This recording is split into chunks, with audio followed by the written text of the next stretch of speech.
Live. So, a very good evening, everybody, and a very warm welcome to a Lyceum evening coming to you from the Paul Christian Spiritualist Church on the south coast of the UK.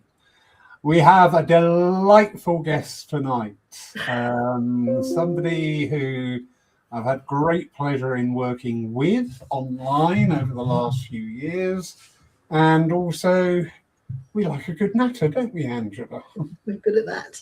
Yeah, we're very good at that. We could nearly do knit and natter if we try, couldn't we? Nearly do knit and natter. Yeah. So we've got the lovely Angela Foster. She is a DSNU T, I believe. Yes? No, just a DSNU, but I do have a teaching qualification. Ah, right, yes. So DSNU, and also holds a vocational teaching qualification. Thank you. So big warm welcome. Warm welcome to everybody joining us. Just so I've got to say hello to a very special lady, lovely Marion Frisbee. Marion, so nice to see you with us tonight, my darling. Right, we were thinking, what should we talk about? What do we normally talk about at this time of year? Yeah. Bills. How long January is. Why is January 87 days long? Or we could talk about the resolutions, the New Year resolutions. How does that grab you? Angela? Yes, did you make any New Year's resolutions? To be honest, it's the only time of the year when you can guarantee that you have to make and break one all in the same month. Yeah. I mean, they are destined for failure, aren't they? Yeah. Destined. So no. Yeah, you didn't. I did, and I've broken it and taken it up about 3 times since. I'm not going to say what it is, but people that know me can probably guess. But quick hello there to Matt as well. Lovely Matt. Nice, so nice to see you, Matt. But resolutions, these commitments we make, you know, it's a shame, isn't it? It's this one night of the year that we make this big fuss about making a resolution. Why don't we do that 365 days of the year? You know what? I've got a theory. New Year is a time of renewal. You know, what do we decide to hold on to, and what do we decide to cast away? So it's almost like we look into it as a fresh page of our life and our existence. Why it should be some arbitrary date set down by the Romans, I don't know, but you know, it's as good a time as any, I suppose. Very true, very true. But you know, as you know, spiritual beings, and with our footing very firmly in the world of spiritualism, it's a shame that we don't embrace a lot of what we know to be fact. You know, we know we're energy. We know, Angela, you and I, you know, we contact each other. We do voice calls. We do video calls. And inherently, we know when something's up with either one of us. We do. Because it's just there. And even we don't need the communication. We just get a call going, what's up? What's going on? It's true. So yeah, I know as humans, we like the familiar. We don't like change, do we? We are, everything's all right as long as you don't change it. And we see that a lot in our movement and in our philosophy and religion of spiritualism. As you know, Paul, we do different types of services, not to shake it up, not to go for the public vote or anything, but because we can. And we can try things because spirit. My personal inflection is we're only too happy to mix things up. What do you think?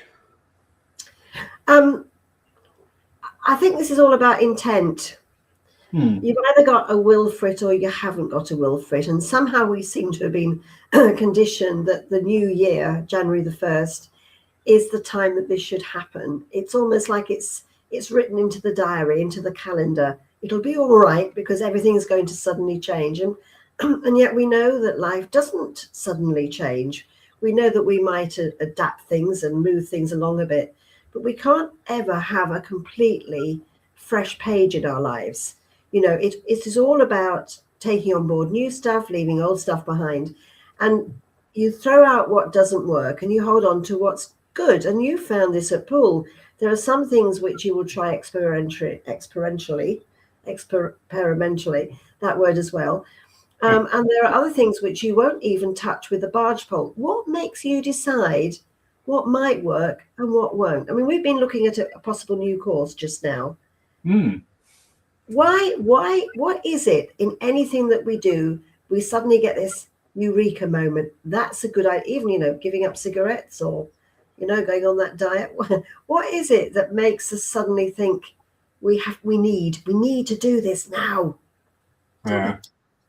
Yeah, well, going back to the giving up smoking is very easy. I've done it hundreds of times. So we move on from that.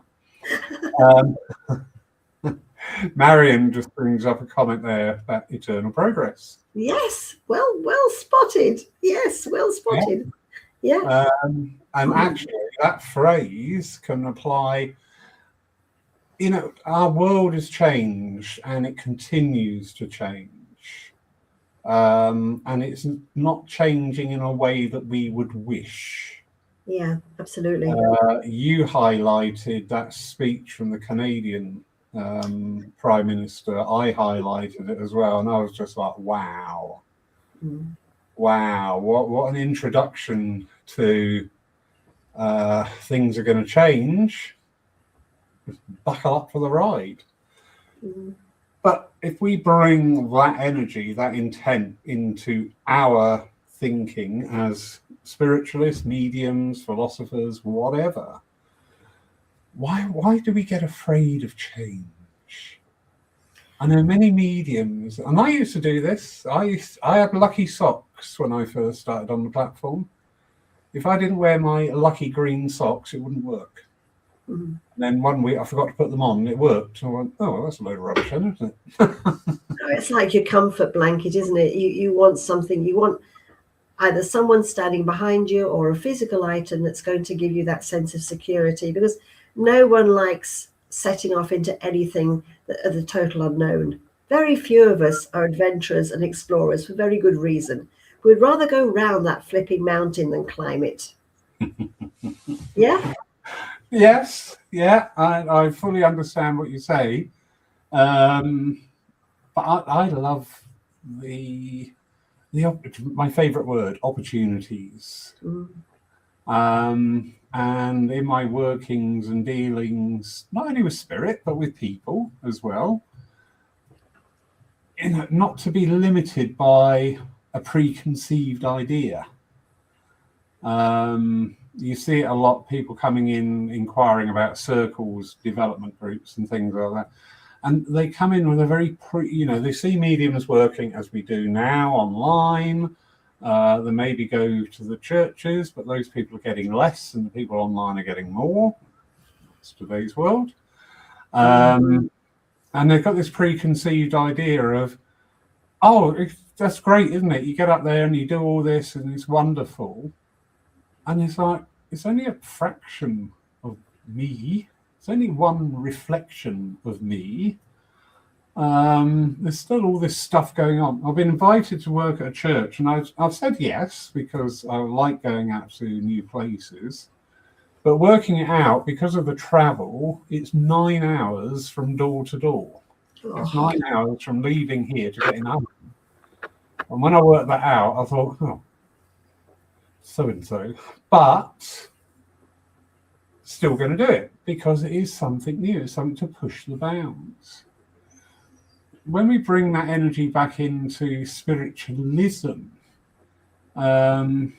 we've got in the main a very safe We're going to do a divine service, so we know what's going to come next. We know what we're going to do. We know what to expect. We know what's going to come next.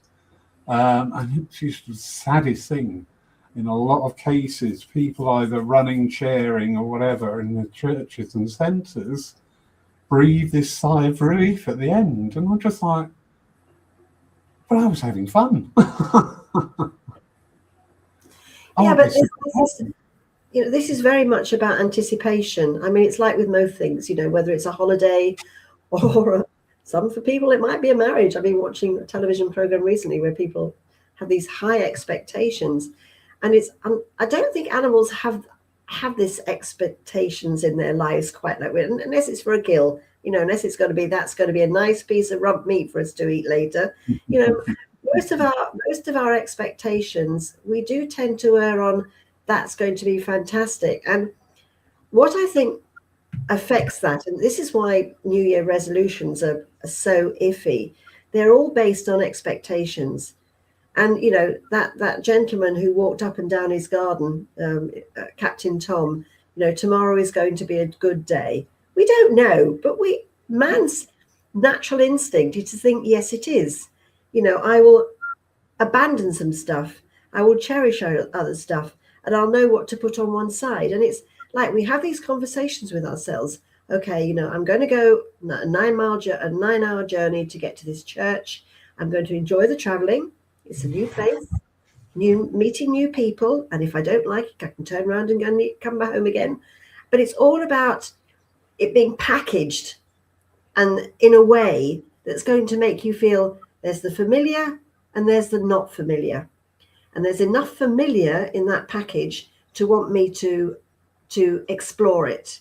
So whether it's, just a resolution or whether it's a new event, there's enough in that package for us to explore it. And if we can hold on to that, that's what will move us on. We understand about the spirit world. We understand what communication can mean. That encourages us to explore it more. It also helps us as a package deal to understand if things aren't going so well, we can draw on that in order to recreate that feeling of warmth and coziness. And it's that nurturing, that womb-like feeling that in whatever we do, we want to try and hold on to. And we don't like surprises. So your surprise might be, okay, the journey might be a bit rough, but at the end of it, you're going to be in familiar territory with the spirit world who want you to succeed. Isn't that right? Yeah, that's very true. Lovely Marion comes back. Rude. Right, I'll sort him out later, Marion. We can both go up from Cambridgeshire and sort him out. Don't worry about it. Trust in the process, spirit, and yourself. Put an ego aside, and that comes with time. Special socks or not. Yeah, all right. True. It's true. Bless her. It's true. And we put trust in that if our intent is right about something, that's going to carry us through. We then come across the unplanned eventuality, and whatever makes us not go forward with something is usually something we haven't planned for. Very true. Yeah, very true. And wouldn't it be lovely if we could plan everything out? Wouldn't it be wonderful? But wouldn't it be dull? What? And then our imaginations, as SpongeBob would say, your imagination would restrict you, wouldn't it? It wouldn't allow you to try new things. It wouldn't allow you to see that mountain and think, well, actually, I'm going to get to the top of it because other people have done it and I don't see why I shouldn't. And we wouldn't extend ourselves beyond our understanding of a capability. Let me read you something that I got from the spirit world, which is really very timely. And I've started to use it because I think it's the challenge of any mountain is assessing its height. So think of that, any challenge we might face, okay?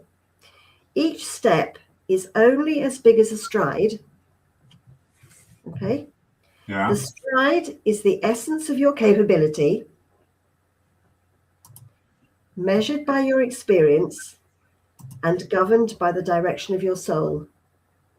Map out your intent. And that really sums up everything we're trying to do. If we don't begin to understand what's ahead of us and have an educated adult assessment of, is that risky, is that not risky? Because some things are just too risky to try. You wouldn't go abseiling off a mountain if you didn't have a head for heights. No. So, but each step is only as big as a stride. The stride is the essence of your capability, measured by your experience and governed by the direction of your soul. That for me sums up what my future is all about. Yeah. Sums up every New Year's resolution I might have in place. Sums up what I'm going to do tomorrow. Yeah. And the experience of yesterday tells me whether or not it's a good experience and whether that's a good thought. Because the only thing we leave behind is possessions. Nothing else we leave behind is going to make any difference.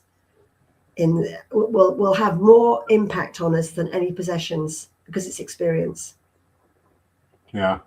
What do you think? No, that is really true. I was talking just the other day to somebody who's just going through that process of bereavement, and without being detrimental, they actually stated what they anticipated was going to happen, because based on what they've been told.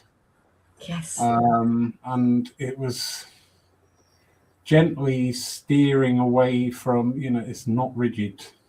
I always refer back to, I sit with the other world, or I sit with the other me, or whatever it is I sit with, I get answers, and it's not just the cat. I get answers. And I just said, Poor maligned cat. Poor maligned cat. Yeah, no, she's sweet. I said, why do I never see where they are, meaning my connections, when I'm working mediumistically?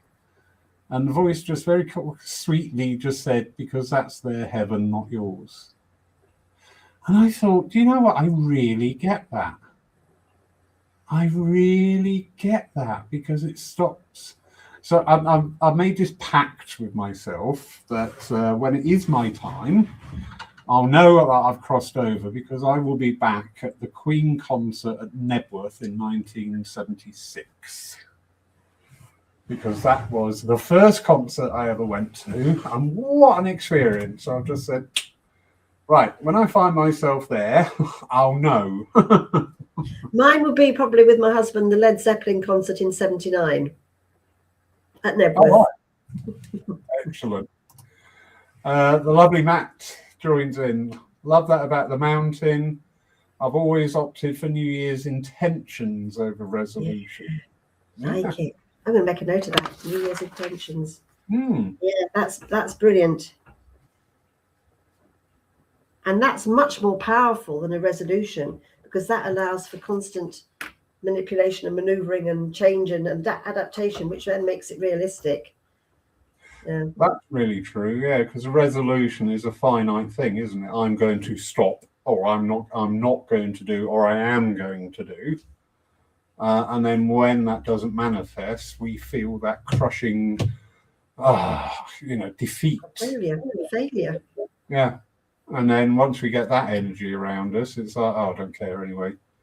Give me another chocolate Malteser and 20 Benson hedges and I'll be happy.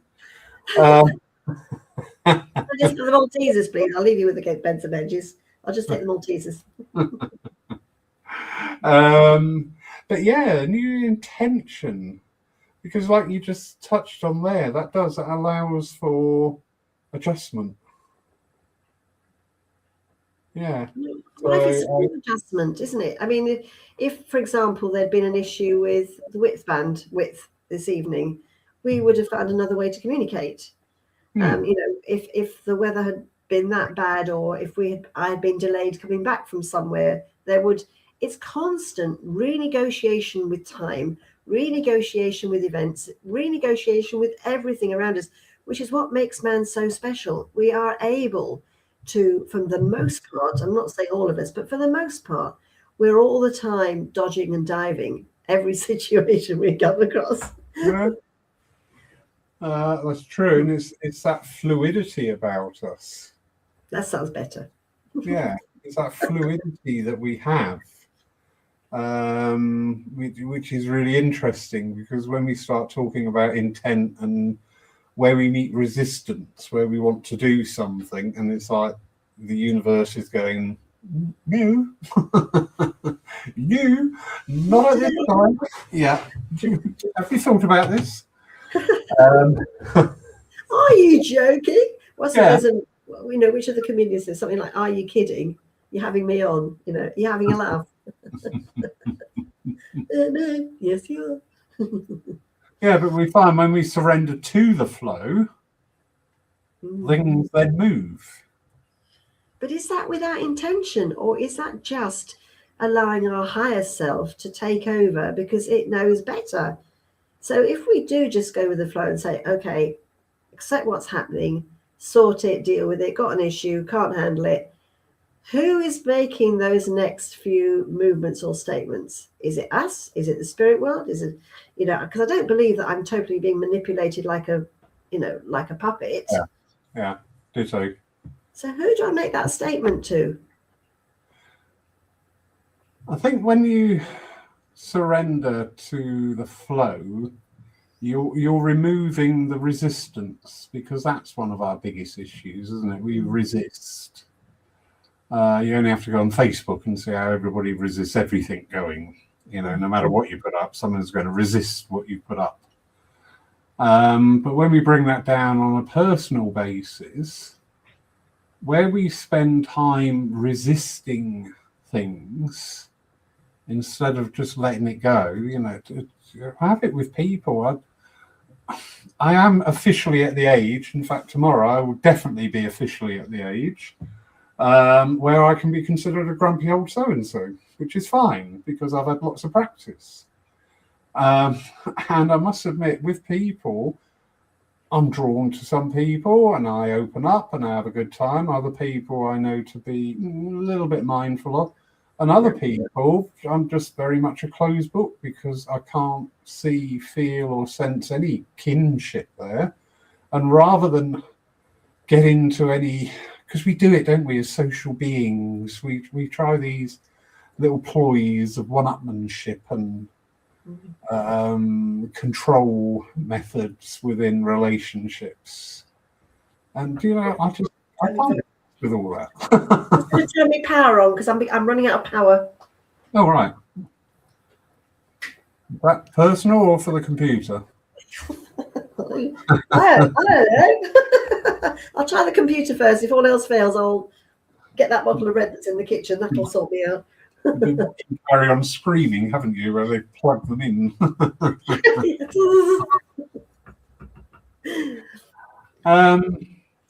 But yeah, it's interesting, isn't it, that we automatically will defend things, which is, in some situations, you understand it, but it's how do we defend it? Do we onboard so much that it becomes our sole focus? And what do we try? You know what? I've been had a great privilege of helping somebody recently, and the biggest breakthrough was, what do you want to achieve? There's a situation very unpleasant involving other people, and I said, so what do you want to achieve out of all this? And eventually the answer came across as, I don't know. And I said, and this is why you're suffering with this, because you're fighting everything that pops up. I mean, you don't know why. Yeah, that is so true. The whole world has become their enemy. Yeah. Yeah, and taking that picture and that energy out further into our world, that, people are constantly fighting things. So, okay, I understand you're upset. I understand you're resentful of that. What do you want in return? And this is a real situation of reacting rather than responding. And I think this is very much part of the human condition. We are very reactive as a breed. It's almost like the fight and flight reaction is to react and not to respond. I had a similar situation where I'm involved in a situation at the moment. We've spoken about it, and I was asked by somebody, well, what have you learned from this situation? I'm going, well, I don't know. They said, what have you learned? And they, throwing the question back at you. And I said, well, I suppose to put up boundaries and not to be so trusting and to trust my psychic sense. Now, I had to think about that one because as mediums, we're so often told, push your psychic senses to the background. You don't want those. They're second rate, but they are an essential part of our human makeup. And you talk about knowing people and feeling for people. You are still hanging on to that. And there's me going, yeah, whatever, I'll take a slap across the face. Don't worry about it. I'll put myself up to be knocked down.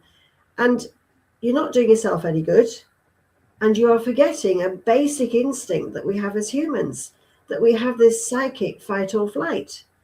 And it is there for a reason. And part of it is very primeval. But, when you were talking about this person that you're involved in, they've gone into fight all the time. And they don't know how to switch it off. Yeah. And maybe, again, if we would take this back to the New Year resolution, maybe this is a time when you try and reset yourself, where you say, I'm going to do things differently. I'm going to react differently in the situation. And it needn't be about, physically eating something or giving up smoking. But it may just be saying, okay, with a bit of self-reflection, there's a lovely statement, if we better know ourselves, we can better decide who we should be. So it's a time of reflection. And maybe we should be doing this maybe every 3 months and not once a year. Good idea. Getting rid of that fight or flight. But in with the seasons, our seasonal intention. Yeah, I like that. Yeah. Resistance versus acceptance. Yeah. And which is right, because in any given situation, one might be totally appropriate and the other one may not be. So it's not as if there's an overriding rule that one is better than the other. It's a constant renegotiation with ourselves at any one moment saying, this is what I need to do. And this is a very mature, grown up, and we don't expect children to do it for good reason. They don't. But it's almost in our handbook. This is how we've got to negotiate a very, very exhausting life at the moment. I mean, life is probably the most complicated it's ever been. And we're constantly having to reflect. So, yeah, I think we should abandon New Year's intentions, resolutions, and say, okay, this is a constant reassessment of who we are, how we should handle things, where we should be. If we need to change, and it's not always about other people's, expecting other people to change, it's, how can I better meet these challenges on a daily basis? And I ain't got the answer because I'm always getting it wrong. Apparently, my daughter tells me, bless her cotton socks. Yeah, ditto. In a separate thing that I've been dealing with, which is quite a delicate situation. And I found myself getting quite angry because a person was involved in this. And I just sat there and went, why are you getting angry, Lawrence? Why are you getting angry? XYZ, they're done. Does that involve you? Yes or no? No. So what is this? This is your ego talking to you, Lawrence, because you want to be right. And that was really uncomfortable, but it was very true. And it's not ego as in, look at me, aren't I wonderful? It was a personal battle. But because there we go, I've just said the word battle, haven't I? And it was not a battle. I made it a battle. Nobody else made it a battle. I made it a battle. And when you step back from it and just think, okay, that's your, and when I say ego, ego is on many, many different levels. And that's your ego because you want to be right. Well, you're right for yourself, and that's fine, but you don't have to impose that on other people. Other people agreeing with you is not going to make you righter. Or the leader of the pack. Or the leader of the pack. Yeah, true. You're right for yourself, so that's fine. and you just work your way through it. It will happen. Everything will unfold. You're aware. You won't fall foul of any snares or pitfalls, hopefully. And most importantly, you're not going to overreact in any of the situations that may arise. Yeah, exactly. And that can do so much damage. I mean, that could even be bigger than the original situation that caused it to flare up. We're peculiar creatures, aren't we, us humans? Oh, you know, we have this inner desire. Me. I'm talking about me. I know. You know, it's very difficult deciding what's ego, what's right, what's justification. I mean, we can feel very justified in any moment. You felt very justified in your initial reaction. Mm. So then, you know, how do you then stand back from the situation and say, oh, that was my ego, when you are talking about a situation that happened in the past? Your reaction in that second was right for you in that second. When we look back and then reflect on it and go, well, we shouldn't have done that, that's changing the dynamic of the decision-making process of whether it was right or wrong. And that's sometimes that's not helpful, because we can all say after the event, well, actually, I shouldn't have reacted like that, and I did lose my cool. But in that second, it made you feel like it did for a reason. Yeah. So don't knock. I think the problem is we are so easy to knock ourselves about, saying, you know, my reaction was X, Y, and Z, and I shouldn't have behaved like that. That's what the judges say to you. That's what the police say to you. That's what your teacher says to you. And you're going, well, in that second, I felt like I wanted to thump him. He was being unpleasant. Well, I know when I sit back and think about it, that's not a nice thing to do. But in that second, was it the right thing to do? Might have been. Yeah. And the past is indelible. Exactly. My favorite way of looking at things like that is, with hindsight, I could have handled that better. But that's sort of like, it's still not trying to change that dynamic. It's now become the observational instead of the experiential of it. Like it. Very good. Very profound. Absolutely right. And maybe it will help to inform a future event, but that's the best it can do. The best it can do is to inform a future event and how we react. It may not change the damage that's been done in that second. And, you know, it's already people, well, you know, if you apologize, it'll all be made right. Sometimes it's really difficult for even an apology to sit well with somebody who's been hurt by an action. Again, I have a caveat to that. And I will forgive, but I don't forget. Too true. Yeah, I will forgive. Yeah, I do forgive. Yeah, because that's what I should do. I'll never be in that position ever again. Thank you for the lesson. Yeah. As my little granddaughter, who's 2, says to her slightly older brother, she goes, no, like that, and frowns and wags her finger. And I've been telling that story because I just think if we could just go, no, for inappropriate behavior rather than all the other stuff that goes with it. And then she goes up to her little brother, to her brother who's having a tantrum at the age of 4, and she says, calm down, Archie, calm down. And when you look at the way a child deals with it, so simply, forget the verbals, forget the actions, no, and then calm down. And how often would that work in our lives?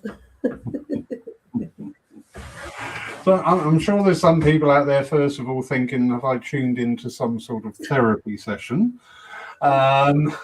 Which is fine. New Year's resolutions are all about. You put yourself in therapy. And secondly, some people are thinking, well, what's this got to do with spiritualism? Oh, it has. Yeah, it does. Yeah, it's got so much to do with it. I mean, people have this misconception. It's a bit like, if we look at spiritualism like an onion, so we've got the leaves on the outside of people just coming into it with these very preconceived ideas. And I'm sure you've had this with people, and many of the people watching tonight. Oh, you're a medium. You should be, you're fortunate. You know everything. You're guided. You're really? No. No. No, it would be nice to think that we've got the golden ticket. I don't know where I got that one from, but it seemed appropriate. It's like apparently Nottingham's been saved. Well, I've not seen a lot of evidence of that, but apparently Nottingham's been saved. And once you sit on the righteous fence thinking you've got the answer to the meaning of life and you're the only one possessing it, it does govern how you react to people, because then it becomes ego related. Did you know about Nottingham? Have I ever told you that Nottingham's been saved? Right. No. I thought you were watching the football while we were. What? And it's been saved. Anyway, it's an interesting thought, isn't it? So maybe somebody from Nottingham can tell me if that's true, or if the trams failed you again today and you had to walk, from the bus station from one shopping centre to the next. I don't know, but it's an interesting thought that when we think we've got the answer to the meaning of life, how that puts us in this righteous position. Got it now, right? Fine, got the T-shirt. I'm there. Yeah. And then we get mud thrown in our face, and you think, actually, what is the meaning of life apart from 42?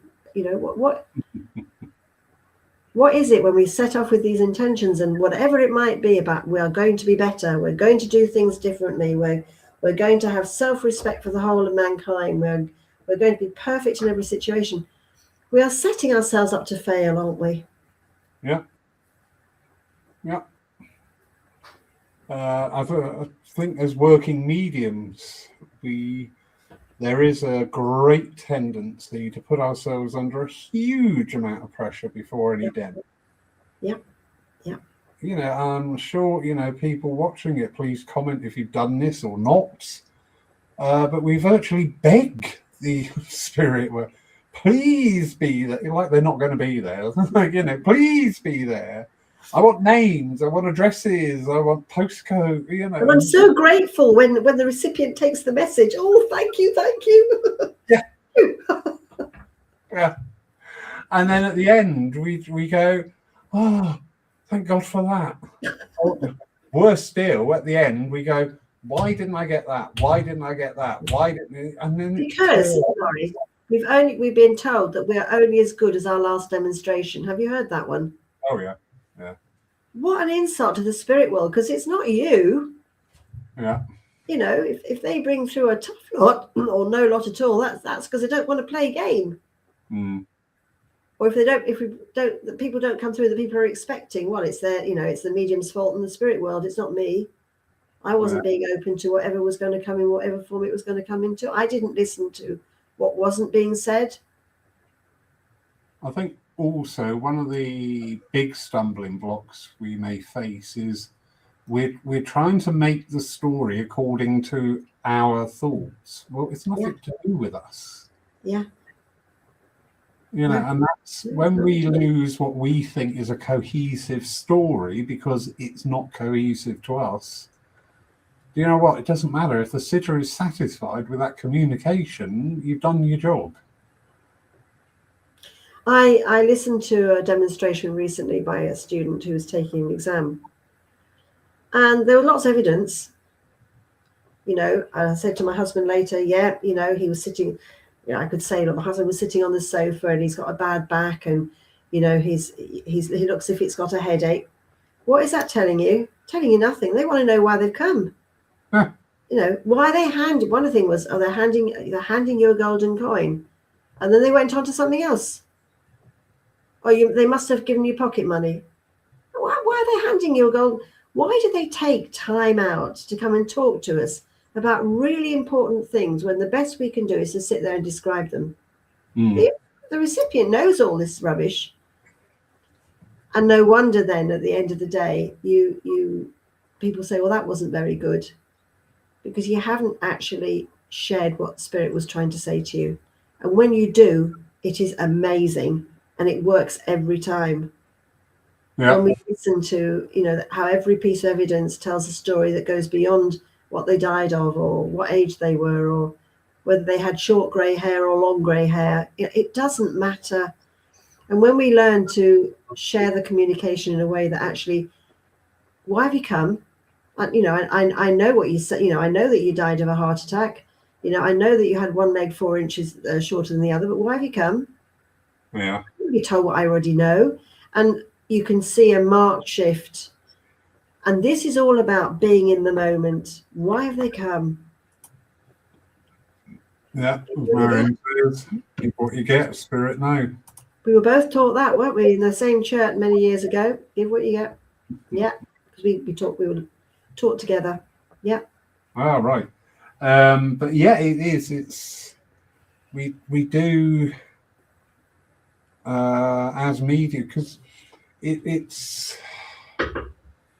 You see, I'm being thoughtful because I'm being tactful about what I'm just about to say. Oh, please don't change your habit of a lifetime. It's not your New Year's resolution for this year. It's my New Year's intention.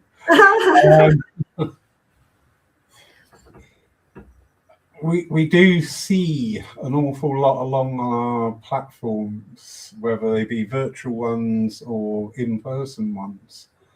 There's this huge fragility in some of our platform mediums, whatever the platform is. Good point. Yeah. Because it just seems like their whole worth, their whole presence, their whole persona is going to be based on the judgment of like each individual message or the evening as a whole. So expectations. Yeah, and they're chasing this perfection. Yes. Based on their perception. Exactly. This is a really good lesson. This has talked to me over Christmas in a den, and I went, do you know what? Thank you. I was working with somebody, and they were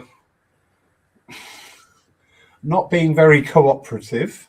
But then again, I shouldn't expect them to be cooperative. But they weren't being very cooperative, and because of my personality and their personality, there was a little bit of friction starting to build. And give me one thing. I went, okay. So I just said, they're presenting now a young boy. And do you know what? As I present this young boy, my heart is bursting with pride. And the sitter acknowledged it with, yes, he's just been christened and he carries his name. And he said, and that's all I wanted to hear. And I went, okay, that's fair enough. Now, afterwards, I went through the motions as we do. Why didn't I get that? Well, because I've got nothing to do with christenings. I've got nothing to do with children's names being passed on. It's just not around me in my energy. There's not something that would come naturally to me with an ease. But the sitter said, that is all that I needed to hear.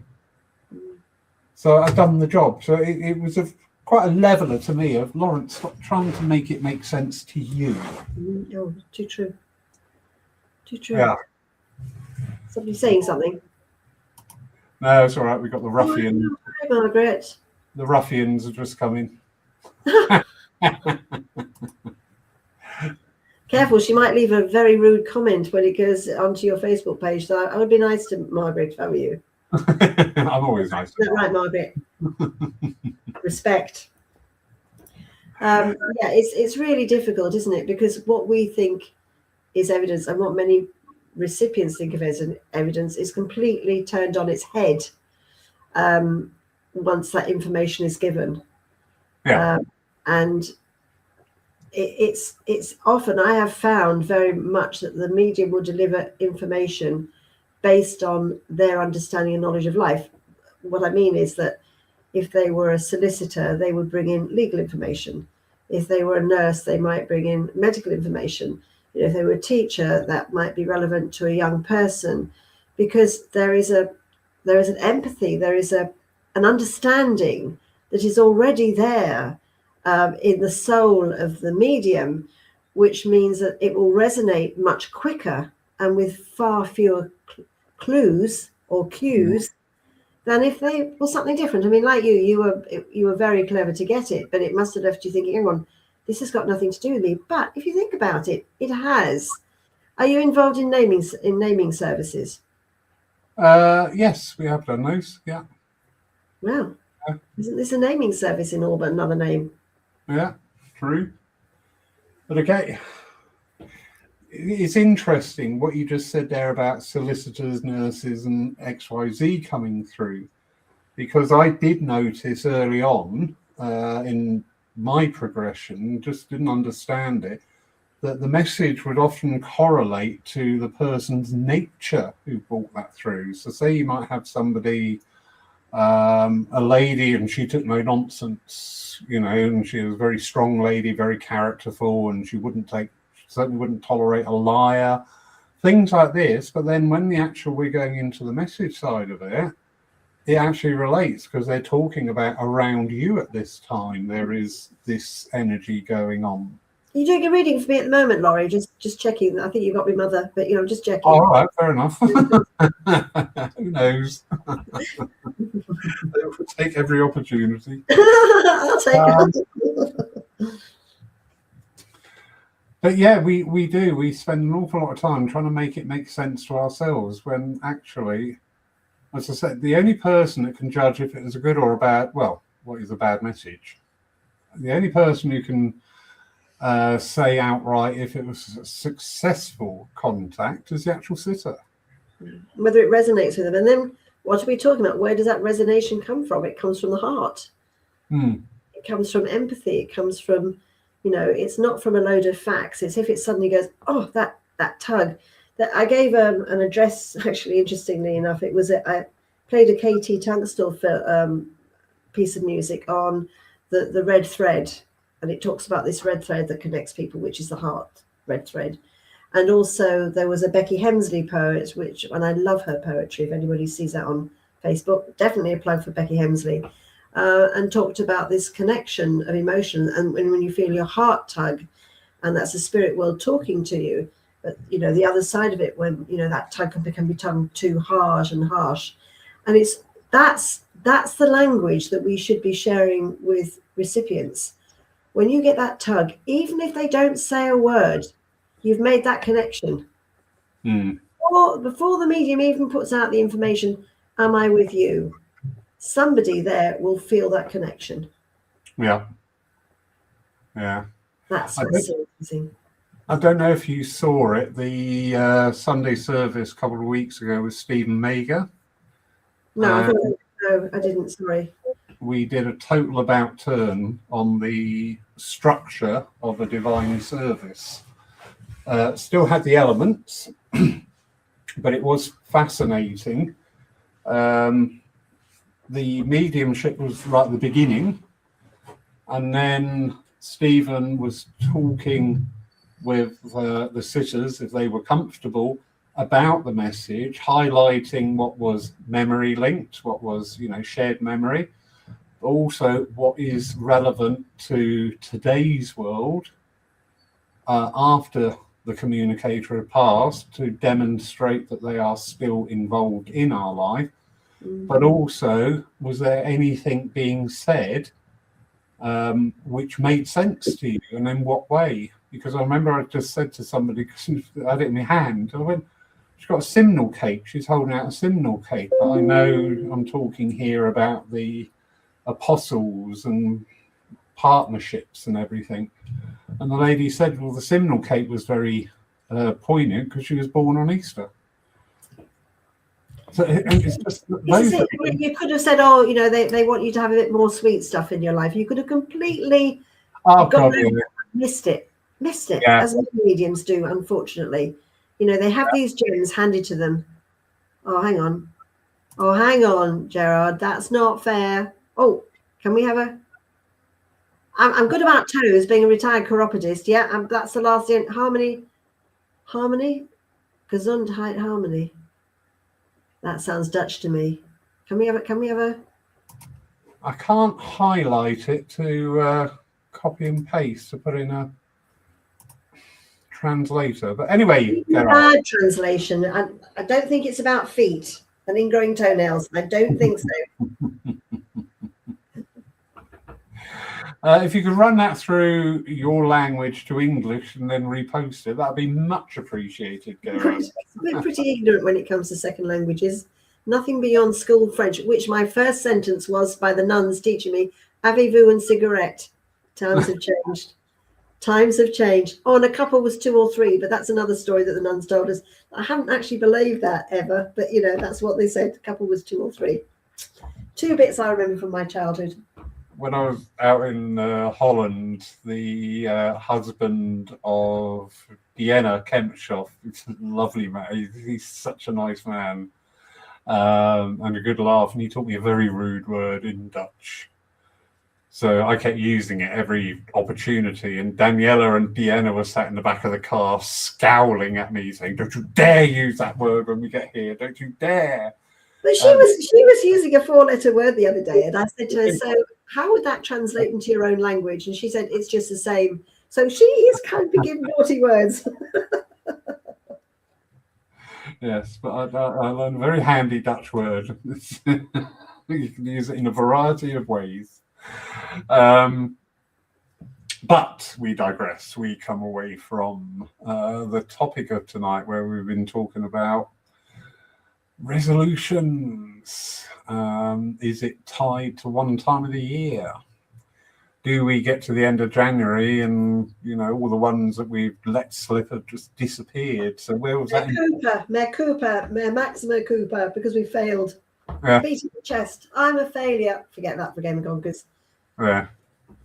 But also, where we do drop them, doesn't that demonstrate that actually that wasn't the thing that we need to do? Because surely if we're going to find something that's going to emblazon us, empower us, motivate us, yeah. Oh, that is a really interesting point, because if it was that good and part of our spiritual journey, then we would be hanging on to it, and we wouldn't give it up within 28 days. That's a really good point. Yeah, that's for a whole nother evening. I mean, during COVID, when I was studying for this vocational teaching qualification, I was getting up at 6:30 in the morning. I was studying for 12 days, doing essays galore, submitting them like no one's business, going into lectures. I can't get up before 8 o'clock these days. So when it's right, it's be marvelous. When it's not right, it won't happen. I think that probably sums up a good resolution. Yeah. I'll go along with that. Definitely. Has that young man given us a translation? I'd love to know what he was saying. I know. It's unfortunately, it's a link to a translator, which is great, but I can't copy and paste out of the messages. I was just trying to see if I could get it on my page on Facebook. I'm sure this is what a lot of mediums do. While they're sat here demonstrating, they're rapidly going through your Facebook profile to drag something out, No, can't do it. Oh, well. Well, maybe you can... Oh, I think somebody's just trying to phone us. But maybe hubby's taken hubby's taken it. Yeah, it's an interesting one, isn't it? And that might... Oh, bless him. Well, thanks, Jan. Thanks for that. Yeah, but I can't activate that link in the chat. So thank you. We will find out what you said later on, I'm sure. We can comment in the comment box, can't we, afterwards? Can we do that? I'm sure we can. Oh, well.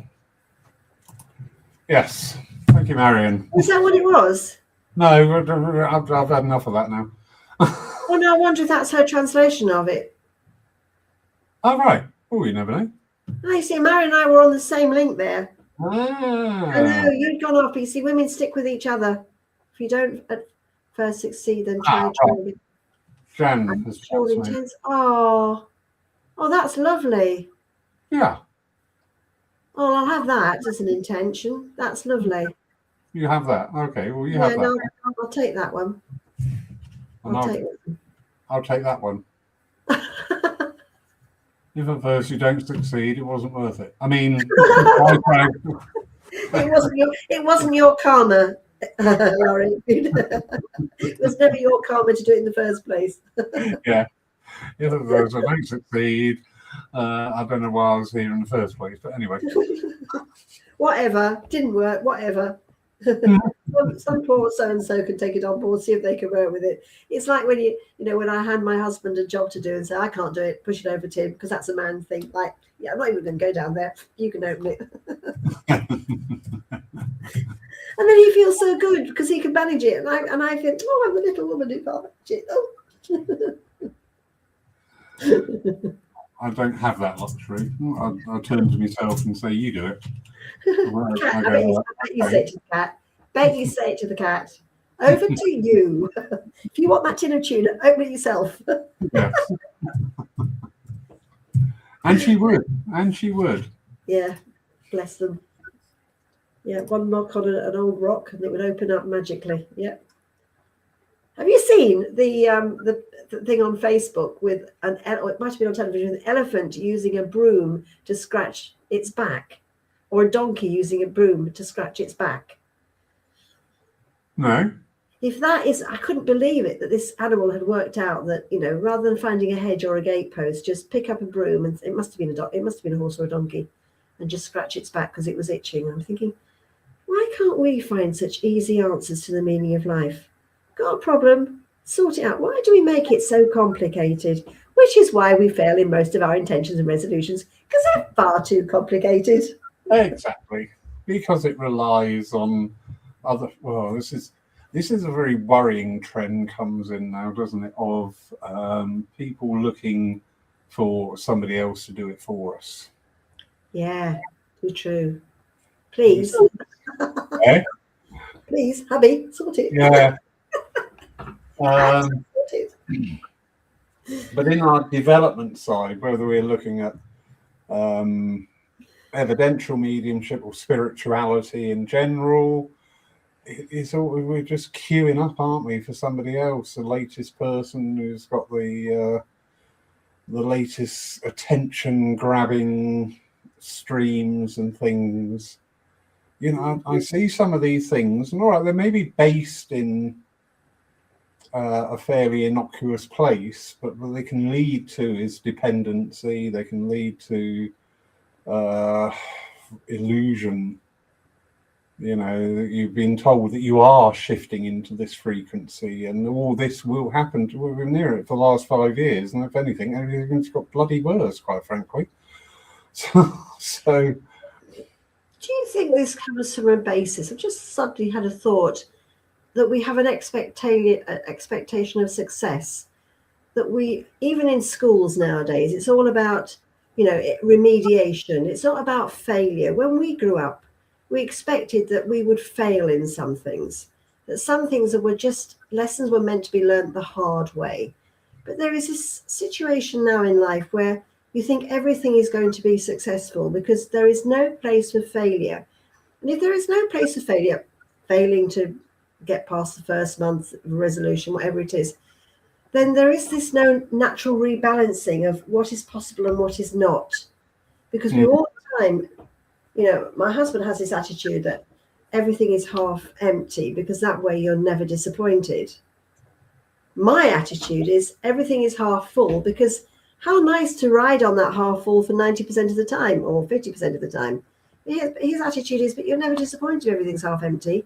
Because when it works, it's fantastic. You've that's a next bonus. When it doesn't work, you've expected it. And I thought he probably never makes resolutions for that reason. Yeah. Oh, thank you, Soulful Coaching. Thank you. But so, is that because we've set ourselves up to be knocked down, even though we think we're never going to be knocked down? Well, what is failure? I always teach in the development circles, you do not fail. No. You take part in the experiment. You take part in the trying. The only conception of failure is because it doesn't meet your expectations. Oh, yes. Yes. And who sets those in our mind? Maybe the way we're taught. Maybe the way we're taught. Yeah. We're very quick to say, oh, that's a failure. That didn't work. All right, maybe it didn't. So why? Why did it work? Was it given the right conditions to flourish and bloom? We talk about, we're seeing an awful lot of sadly, churches and centres who are really struggling at this time, and they're saying, well, they're failing. Well, hang on, why are they failing? You know, what is not there that will encourage growth? What needs are you not meeting? What needs it for it to fail? The customer has to feel that their needs are being met. Yeah. So what needs and wants are not being met, because there's such a difference between wants and needs. Exactly. You know,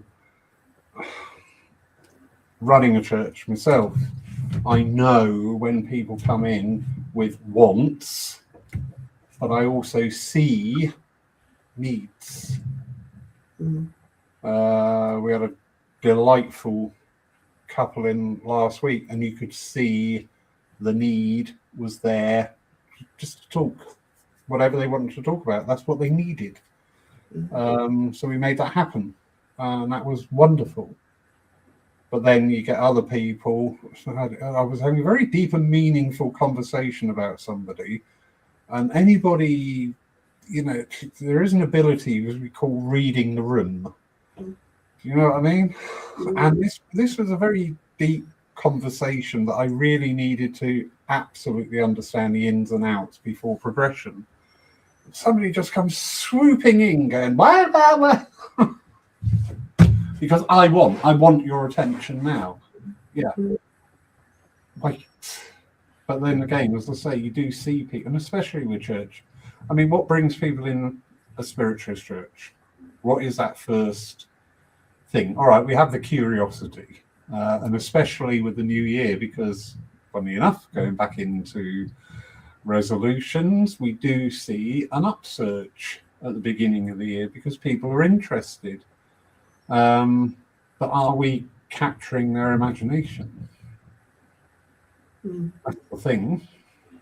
There was an interesting discussion by a film director, Mr. David Putnam, I think his name is.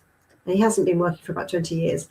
And he said, you know, we come out with these wonderful films and we think we've absolutely got it right, and our ego's been smoothed, and, you know, we think we've got the best thing since sliced bread. He was referring to the film The Killing Fields, actually. And he said, when you go into the premiere of The Killing Fields and suddenly you see 30% of the audience go to the loo 3/4 of the way through the film, something's wrong with the film. What has happened at that moment that you think is wonderful that isn't resonating with someone else? Now, you either take note of that, go back to the cutting room and cut out those 5-10 minutes that really aren't working for people, or you grit your teeth and say, I'm sorry, my product is working. I don't care what you think the paying public is. And it's the same with churches. My product is working. You're not getting, now, excuse me, I will apologize to a certain lady in a Greek church for saying this, bums on seats, because she used to get very upset. Margaret, you will know Kathy, she used to get very upset at this expression, bums on seats. But basically, if you're not getting bums on seats, your needs and wants, your wants are not meeting their needs. Would you agree? Yeah, very much. And you either redefine that package and repackage it, or you go under. It's like a coffee shop or a shop on the high street. Or we've just left, I'm going to mention it, HSBC Bank, because they've got no local branches, and their online system, and I will say this, I've said this to them, their online systems are so flaming complicated that two oldies like us can't get into the systems and they block us. So you either meet their expectations, the customer's expectations, or you go under. And you either meet your own expectations and are realistic about those, or you fail. It's not a difficult mathematical equals relationship. It isn't. Oh, and HSBC, if you want to contact me after, you're very welcome. I'll tell you what I think about you. But yes, you know. And the word failure, I mean, it becomes then like a closure, doesn't it? Oh, this has failed, and that's it. And then all the doors shut. Yes. We used to have, when I was in business, we would have two processes. One was continual development, where we would look at just one aspect of the business and really take it apart. Is it still relevant? Does it still mesh in with the other departments correctly? Is there potential for growth and things like that about it? Really like we should be doing as a medium, really peeling that onion. But also, if any of the projects, because we used to put out tenders, if any of those were unsuccessful, I won't say the terminology was failed, but unsuccessful, we would really take that apart and go, why? Why? What is this? What is in here that has made the customer say no? Mm-hmm. What is it? So there's some sub-conversation going on here, and I'm not quite sure where it came in. Margaret say, it's something you said earlier on, and it's in relation to that. And there's this whole... I don't know. No, I'm sorry, Margaret. I'm happy to discuss that at a later respect, but I didn't really understand that. It's not contentious. It's quite funny, some of the comments. Anyway, on to one I do understand. Yeah, that's true. Well, that you mentioned, yes, it is loss. It can be loss. Yes, it can be. Trying to find out, trying to make connections. Okay. The film critics and the wider public moviegoers are two different audience types. They have different wants and needs. Very true, Ashley. An interesting exercise for churches. Which voice is guiding the offering? Yeah, absolutely relevant. Yeah, David Putnam had it's what we want to present this package, and stuff you if you don't like it, or if we want to get that Golden Globe, we will adjust what our needs are. And this is what's this renegotiation every day is what should be happening. Interesting, you talked about your projects at work. My son works in Cambridge for a large educational establishment, I'll put it that way. They have a different attitude to employment. They don't have a job which they find a person for. They have the person and find the job that suits them. This is very much what we should be doing in more aspects of our lives. We have a great gift that is embodied in a person. And again, it's so relevant to things like resolutions. If that resolution doesn't suit the makeup of the person or the person, it will fail. If that product, the church environment, doesn't suit the people who are coming through the door, it will fail. There's got to be an equation. And if that equation is equal with a cross through it, and it doesn't match. It doesn't matter how you tweak from one side or the other, it's not going to meet the needs or the wants of the other person, whether it's you as the provider of the services or the person that's receiving the services. Whether it's me saying, I want to be this wonderful, magnanimous person in the 2026, and I'm going to get it right, and I'm going to have this wonderful relationship with everybody, and yet I know that I'm a reactive person. I'm not a very good responder. My natural instinct is to react. So I've either got to acknowledge that is me and how I am, and that's my personality. I'm never going to change me dramatically, not now I'm, getting on a bit. So how do I make what I meet around me work so that I actually become successful at something and not foul it up? Over to you, Laurie. Very good question. Sorry, I'm twirling this chair here. Twirling. Yeah, I did notice. Yeah, an acrobat. In your next life, you could be an acrobat. You're going to spin it in the air. 2 chairs at once, please. I think when we can be that honest with ourselves, when we can look at what we do, what we've done, what we said, what we're doing, what we're aiming for, and when we can view that with honesty from ourselves. And sometimes being honest with yourself is really hard. And a realism, It is. It's really hard. Not because we can't see what other additional factors some people see, but it's just being that honest, because we have this inbuilt rudder that we're going to be right. And that's not aggressively egotistical, but that's what we base our lives on. I'm going to do this because it's going to be right for me. I'm going to drink this pint because it's going to put me in the right place. I'm going to smoke this fag because it's going to calm me down. You know, there's always that right. But then when we actually look at that in an honest reflection, that's where we can start getting that growth. And going back to Marion's comment right at the very beginning there, about eternal progress. You know, that's what we're striving for.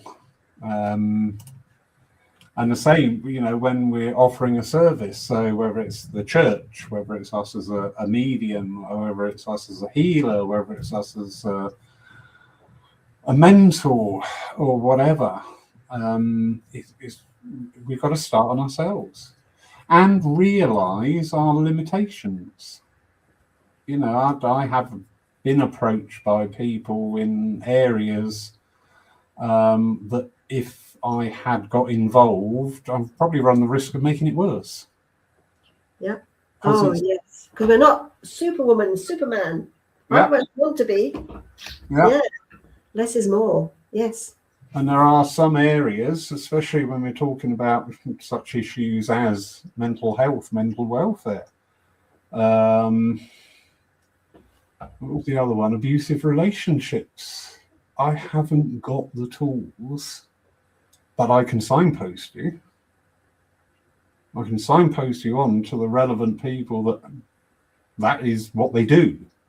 But it's also, as I said, that is quite a lesson, because we're all healers, aren't we? We always want to make everybody better. Yes, we do. Yes, we do. Anything else doesn't, you know, the fact that other people may not have the honesty and the integrity for us to be able to work with what we believe our honesty and integrity, we don't understand. It's like a child watching an adult do something that they're not expecting, or an adult watching a child give a response that they weren't expecting. It throws us. We can only measure by our own standards. Yeah. And again, actually, that's interesting, because that actually correlates a little bit to what I was talking about, what is a good message. And we're trying to make it into a story we understand. So we do that in our mediumship, and we see a reflection of that ourselves when people come in looking, genuinely needing help. And we may want to take on what ails them. But actually, if we were honest and stepped back and just took that moment to say, do you know what? You don't know anything about this. It's not something you've got an empathy with because you've never experienced it yourself, or you never experienced what somebody else is going through. Boundaries, putting in your boundaries. Exactly. Ooh, that's interesting. Anyway. Realistic boundaries, yeah. Yeah. Well, that's been fun. Thank you, Laurie. Thank you, everybody, for joining in. Thank you. Thank you very much, everybody who's joined us tonight. What was I going to say? Oh, yes. You can see us tomorrow, our service live at 11 a.m. GMT. And we have the lovely Tony Goswell with us. Lovely, Tony. Yeah. Next Saturday's guest is Jason Connolly. Oh, interesting. Yes. That's a really interesting topic. Has he given you a topic yet? Or as a medium or as a Lyceum? As a Lyceum. And we're talking about the value of the podcasts in spiritualism of today. Because Jason does his podcasts, and I was very fortunate to be invited to talk on one, which I think he's deleted. He's actually asked me back. I went, oh my God. I've told you not to use that Dutch swear word, but you just won't listen. You just love the sound of it. This is really bad. I'll just tell you very quickly that when my son was little, I don't know who had said it to him. My daughter blames my daughter blames me, but there was one little word. Sorry.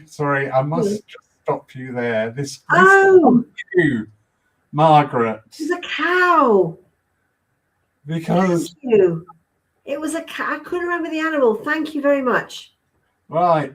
Thank Yeah. you, Margaret, for clarifying, because there's all these comments about a cow coming up, and I'm like, I've lost control of Thank this. you. It was so cute. Imagine, clever cow. That one won't get sent to market, will it?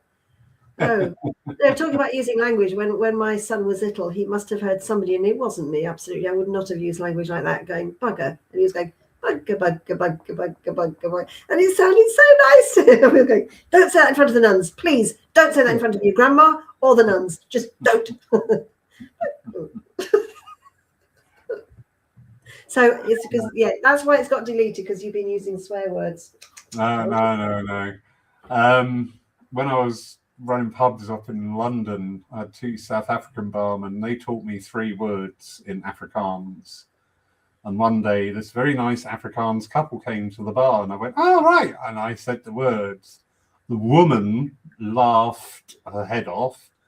The bloke, who was a very big gentleman, looked like he was actually going to kill me.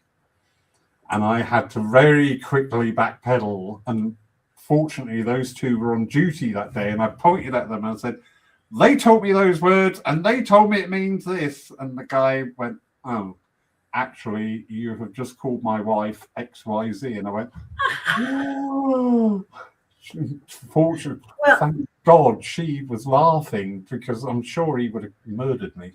Well, many years ago, I was taught one word in Swahili, and it was bosoms. And I was in a crowd of people, and these young men were going on about bosoms in Swahili. And I looked at them, I went, "Oh!" And he said to me, this young man said to me, "Do you understand Swahili?" And I went, yeah, I've just, I've been taught it by a boyfriend. Absolutely. It was the only word I knew, apart from, hello and goodbye, but, it was bosoms. And he was so careful after that. So if you do know the odd word, it can help you in a difficult situation.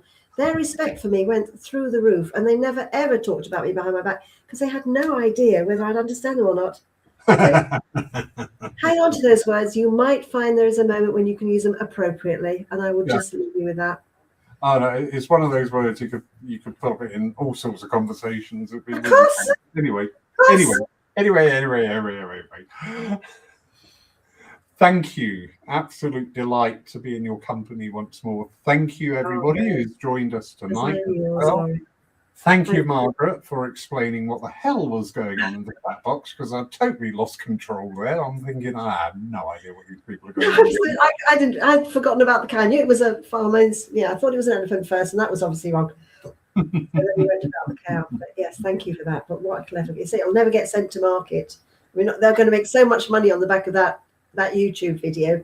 They won't be able to afford to kill it off, I tell you. Anyway. Next. Everybody, have an absolutely wonderful night, wonderful weekend, wherever you are. Enjoy what you're doing, and we will catch up again soon. So thank you, everybody. And good night, everyone. Take care.